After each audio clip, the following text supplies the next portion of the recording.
V Liskovej pri Ružomberku je prvá archeologicky preskúmaná jaskyňa v bývalom Uhorsku. V dobe kamenej slúžila ako pohrebisko. Archeológovia tam našli kosti z viac ako 100 ľudí. V 30. rokoch 20. storočia tam jaskyňar Emil Camber našiel záhadný nápis, ktorý sa doposiaľ nepodarilo rozlúštiť.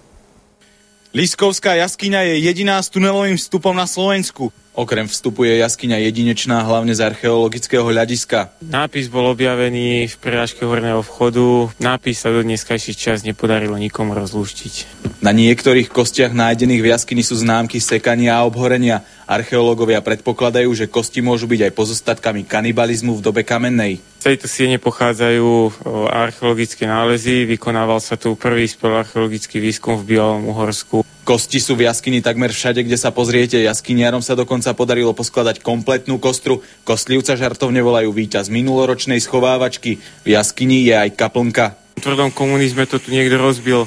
Kaplnka vždycky ukazovala smer ľuďom, ktorí tu nás zablúdili.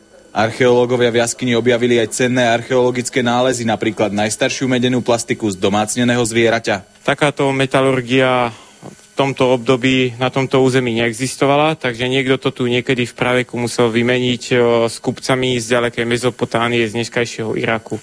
Liskovská jaskyňa skrýva množstvo tajomstiev, ale najväčším je práve spomínaný nápis, ktorý zatiaľ len čaká na svojho lúštiteľa. Z Liskovskej jaskyne Dominik Janička, televízia Markíza.